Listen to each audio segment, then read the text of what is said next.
What is up, my people? So I got a message from a follower, unimaginably good, who said they think really enjoying the Punishing Dumbass opening series, and maybe this would be a good one. So I took a quick shufty at the first few moves of the game, and I thought, well, and then maybe it would be a good one for the Porn Addicts support group, which I started a while back using the pseudonym Hugh Anchor, which I don't know, I've just always wanted to use that name as a pen name for something anyway. So today I'm going to be your host, Hugh Anchor. Anyway, so this is unimaginably good, rated 619 at the end of the game. I think, by the way, chess.com, why don't you tell us the ratings of the players at the start of the game? It doesn't make sense this way around. Anyway, playing Dylan Lloyd 98, also from the UK, rated 601. So we are in the 600 to 700 bracket. We have the best opening, Pawn to B4, obvs, and now the Scandee. So what I play against the Scandee is Pawn to D4, which is the Black Mar Gambit, and that is actually what we get in this game as well. The computer says that the only good move for white is to take the pawn, but you know, we're in the business of surprising our opponents, and the computer hates me already. And then this is terrible. So Dylan is the pawn addict, recovering pawn addict, I hope. Right, never play f6, according to Grandmaster Ben Feingold. Okay, reason is well, there's a few reasons. You've blocked off this diagonal, which might be useful for Her Majesty one day. Okay, and you've opened up this diagonal, which might be useful for my queen. Okay, and you've got in the way of this horse. You're not helping this bishop any, right? It might want to fianchetto in the corner, to quote Grandmaster Nakamura. Yeah, okay. UG, we don't need to push this pawn here, right? What you're doing there is you're proposing to trade this weak wing pawn for a central pawn. No. We want to leave this here. Keep the tension. So good moves here. Maybe bishop d3 would be fine. Also knight c3. Knight c3 just defends his pawn, which is fine. You don't need to push in the centre. If a knight comes here, yes, you do push in the centre. Almost always the right thing is to push on with tempo, if you can. Especially if you're playing the Freddy Krueger repertoire, which is, of course, the best repertoire in chess. And, of course, Dylan replies with pawn to e6. Now, instead of blocking off this bishop is now free to move around the cabin, whereas this bishop is now going, hey, that was my diagonal. Right? And this bishop goes, ha ha. Okay? So what we want to do now, as white, is to say, okay, black has had 3 opportunities to bring, for example, his knights out into the board, right? Or his other minor pieces, and he's not. He's failed to do it. So what we want to do is develop pieces. So knight c3, perfectly reasonable move. It does, however, walk into bishop b4 to some degree, but it ain't the end of the world. I'd imagine c5 might be a good move from black at some point, but don't push all your pawns, Dylan. Dylan! Oh, man. I've got Dylan is it Dylan the rabbit off Magic Roundabout now in my head? This kind of stoned rabbit. Look, c6, this is a very, very different move to this one, okay? This one, moving the king's bishop's pawn 1 square, we've said is bad for a couple of reasons, right? Blocking off the queen, opening up the king. No, very bad move, right? I will have to beat you to death with your own shoes. Okay, this one, however, does the opposite. It opens up Her Majesty and closes this diagonal towards the king. So that's why you play it in an opening called the Caro Khan. Okay, our hero now brings out a bishop. The old dark squared bishop, as we like to call him. It's not a bad position, and bishops can open up again later on. The thing is, what we've got here is we've got a closed centre, okay? So if you look at the diagonals available to the bishop, that one's bad. This long diagonal is bad because you've got your own pawns on there. You can't ever delete your own pawns. It's not allowed in chess. You can't capture your own pieces. This bishop... Sorry. Now, what about this diagonal? Well, he can't go there and he can't go there. So he's not got that many choices, has he? Stop it. Stop it this instant. Right. Now, you can see that Eval now has swung from nearly 1 to... So, what's he trying to do? He's trying to stop that knight from coming in. Well, duh, it was already stopped.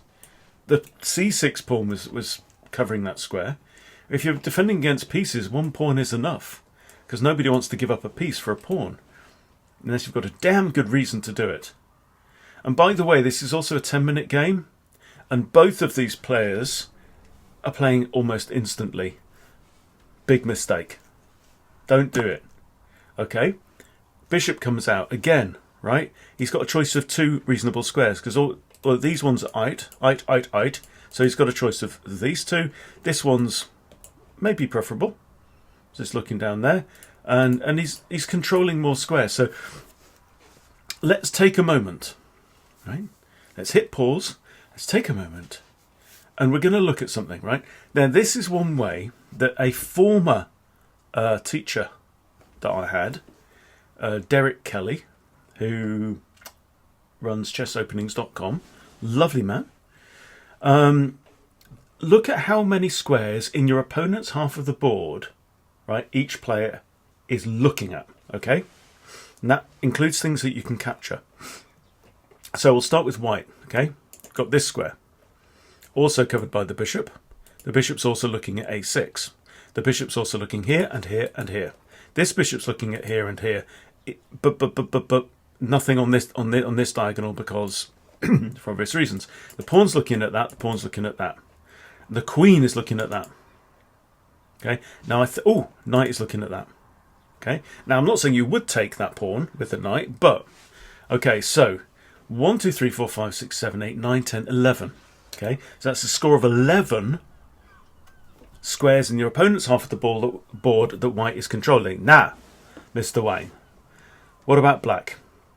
1, 2, 3, 4. That's it. So it's 11, 4. Right, now, how many squares are there in half of a board? I'll tell you, the answer is 32. Okay, 32 squares on that half of the board. Out of those 32 squares of blacks, right, we're controlling 11 of them. That's just over a third of all of the squares in black's half where he can't put his own bits, right? And he's controlling 4. Those 4 in our half of the board. So what does this mean? It means that there's a lot of squares in black's side where he can't put his own stuff. So they're kind of out of bounds. And that means that black's options are reduced in the game. Okay? He hasn't got as many potential candidate moves, even to shortlist down to candidate moves. Because he's like, oh, I'd love to do that. Oh, I can't. Because I'll get captured. Oh, do you know what I mean? Whereas we've got way more scope. Why? Because we've got our bits out. You've got to get your bits out, guys. It's healthy, right? Bishops, boom, boom, boom. Queens, wow. Right, this queen. None of these minor well, this guy is doing all the work. Do you know what I mean? Anyway, and he does it again. Dylan, what am I going to do with you? What am I going to... Why? Right? So, there's principles, right? Principles is get your pieces out, control the centre, yes. And he's controlling the centre right now with pawns, is Dylan, right? He's controlling some stuff, right? He's got 2 central squares controlled with pawns. What are we controlling in the centre? We're controlling that one with that pawn. We're controlling that one with that bishop. We're controlling that one with that knight. Oh, look, white's controlling all 4 squares in the centre. Doesn't mean we're about to move into those squares, but we've got eyes on those squares, right? It's a game of potential energy, right? Right now, black has no potential energy. Now, f4. f4, I think, is acceptable here. You might stick the knight behind it. We do have a closed D and E files there, so the centre is closed. That's okay. Oh, Jesus wept. Right, and this is very, very bad.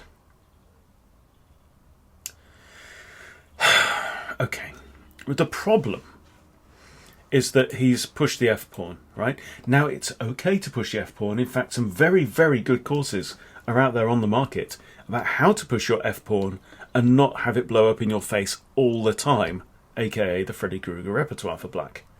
Right, but you've got to be very careful. You've got to learn from someone who knows what they're doing. So buy the course; it's in the description.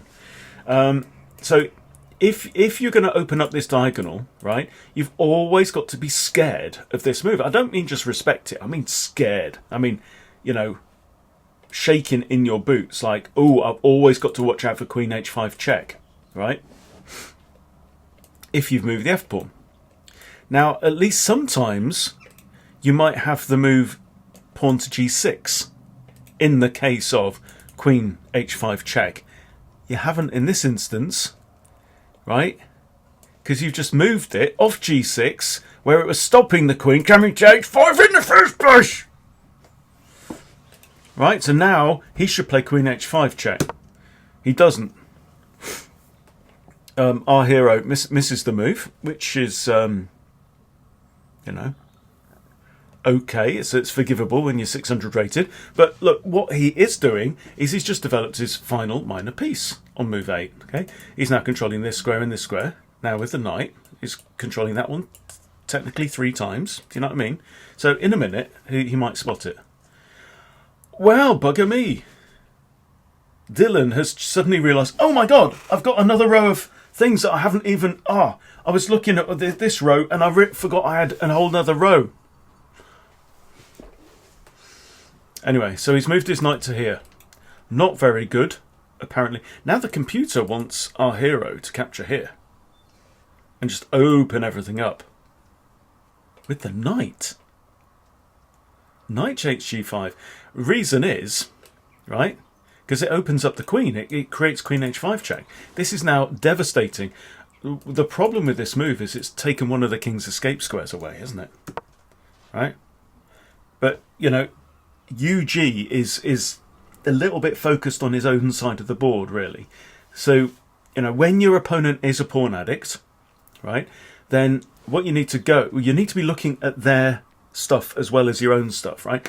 And yeah, I mean, it's great to think about completing development, but always the first thing should always be tactical threats and tactical opportunities, right? So this is what I always say. There's 3 phases of the game. First phase of the game is the opening, where your default is get developed, right? You finish development when this rook and this rook can see each other and go, hello, down the first rank, okay, or the 8th rank, right? When the rooks can see each other and they're buddied, you've done it, which means you've got all your junk off the back rank and normally castled your king or developed your king, okay? Now, you should always do that unless, right, there's a tactical opportunity that you can capitalise on or a tactical threat what you must deal with, okay?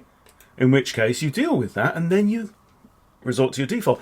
In the middle game phase, you should look for your tactical opportunities and threats, right? So don't drop your pants. And if there's nothing urgent to deal with, no fires to fight, then you default to improving your pieces. What does improving your pieces mean? It means moving them, in the case of knights, kind of up the board, but put them on squares where they've got the most control, where they can see the most squares, right? So for your knights, you always want them in the middle 16, right? And ideally, as far up the board as you can, right? So they love to be on the 5th rank or 6th rank. They get much more dangerous as they get up there. So our hero UG is doing a fine job of developing, right? But it's a little bit blinkered. As you get better at chess, you get towards the point where you're spending an equal amount of time looking at what your opponent's doing as your own ideas, okay? And here black decides to trade in the middle. He's trying to do everything with his pawns. Okay, that we have a phrase in my country where I come from. We have phrase, never send boy to do man's job. Okay, right. Dylan is trying to do everything with his pawns, right? And his pawns are like his defensive line as well. So, I mean, this king should be shaking in his boots right now. Yeah. By the way, the other problem with the move Queen D2 is you can't play Queen H5 check anymore. So he had really opportunity to stick it to black. He didn't. Now, not the best move, ideally. Here, I would probably still have taken towards the centre, which would have kept D and E files closed, but it would also have opened up this guy, which I like to call the F file, okay, leaving this pawn somewhat isolated. You could also have taken with a knight there as well. Computer says FE is the best, knight takes G is the best, and then DE. Right? It didn't like this one as much. We've opened up this diagonal, but the queen's no longer there. She is from home. Okay. This might be the most pawn addicty game I've ever seen. Right. Our hero now recaptures with the bishop, and now what are you going to do about this? Right. Something's going to have to come to this square to block, because the bishop can't block, because then you lose the bishop and the rook, and everyone goes for an early bath. Now take his rook. Good boy. Well done. Yes! This is sign of our hero looking at what's gone so terribly wrong on our opponent's half of the board. Look at white now, right? Look at this. Right? We are controlling squares deep in his half. Let's just look. Now let's do it again. Just for giggles, right? Let's look at all the squares in our opponent's half of the board that we are controlling. Right? There are several. By the way, who's not doing a good job? Her. That queen right there, right? Controlling 0 squares on opponent's part of the board. That's where she wants to be. Okay, anyway, we're winning. Now he moves his queen. Okay, this square isn't on because he's got lots and lots of defense there going on. Here, now that the queen is in line with our king, I would just castle one way or the other. Don't care which way. Fair enough. Good boy, well done. Stop doing that with your pawns. It'll fall off if you keep fiddling with it. Okay, and yeah, this is now a hanging pawn because it's defended by that bish there. Right? I would just instantly be going, strategically, I would just want to open up the e-file. Right? If the royal family is on the e-file, open up the damn file. Right? That is a good move. That is a good move. Computer says knight takes d5 is best. Bishop takes h7 is second best, so well done. And next, bishop e2, with the idea of flipping around there with check. Yeah, but it's absolutely... Black is toast here. Okay, knight comes out. We're +6 up. We're up a rook and a pawn here, so you can just trade everything off. Right, grabs a bishop. Good. Because now we no longer have a closed centre. Remember we had a closed centre. Right, it's no longer closed, and that makes bishops better than knights. We want to keep the bishop pair in an open board. Okay, queen takes. You didn't need to do that. Computer likes this one. Yeah. Again with check. Forcing move. Very nasty. Make him give up castling rights. Anyway, so now we come in winning pawns and royal fork, and it's going to be all over. Bar the shouting. In fact, it goes on for another few moves, but you can see the issue. Anyway, so I think we'll leave it there. I think that was useful enough. Yeah, we don't need to say. I mean, it's technically the engine's saying there's forced mate in 9 moves here, but it's completely winning. Anyway, yeah. So what have we learned, boys and girls? Right, your pawn structure is really interesting, and I think seeing how players use their pawns gives you a really good feel for how good they are. Actually, if you know strong players out there, there's a lot more experienced than I am. You know, let me know in the comments what you think. But how you use your pawns says a great deal about you. So you need to move pawns at the start of the game. Let's just go over this really quickly, right? I'm just going to pull up an analysis board. I used to talk about this kind of stuff a lot, but not for a while. So, development, right? We want to get all of our junk off the back rank. We want to get castled, okay? So what does that mean? One of the things it means is that you have to move 2 pawns at the start of the game, right? Now, if you look at this, your knights can jump over stuff, so that's not a problem, right? Knights can enter the game or move 1. You know, you can play the Reti or whatever the hell that is that I used to play, you know? Now, the bishops and the queen, not different matter. So notice, if everything else comes off the board, right, apart from these 2 pawns and that bishop still can't move. Right? This bishop cannot enter the game. Player 1 has entered the game, right? Until either that guy moves or that guy moves, right? For the entire game, right? Or gets deleted. Same for this guy. One of these guys has to move for that bishop to get into the game. Okay, so we know that either one of those 2 red ones and one of those 2 gold ones has to move in order that we can develop and complete development. So, you've got a couple of ideas, strategies. The normal, right, is to move your central pawns. This is a good idea. Why is it a good idea, I hear you ask? Well, when you move these pawns, then this bishop can come out, this bishop can come out, and so can she. Queenie can come out as well, right? Another option you've got is the old fianchetto, right? Like pawn to b3, bishop b2, or pawn to g3, bishop to g2. Yeah? So you have to move 2 pawns. Don't go moving lots more pawns. Right? Dylan, are you listening to me? Right? Why? Well, I'll tell you for why. Because when you're moving when you get given a certain number of turns in this life, okay? And if you're going to use those turns pushing pawns forward, you're not using those turns developing your pieces, are you? Right? That's why we have normal openings. Like, see, the Caro Khan, yeah, not so great. Okay? Now, right, bear with me. So, right, developing pieces, right? Get this one out, okay? Developing pieces, or you could fianchetto that one there. That's also normal, right? So we're getting ready to castle, aren't we? Do you know what I mean? Like this. Oh, hang on. So you might do d3 now. You know, this, and then out comes your bishop, for example, right? So look, I've moved 2 pawns, and everything comes out into the board, right? Say something like this, for example, okay?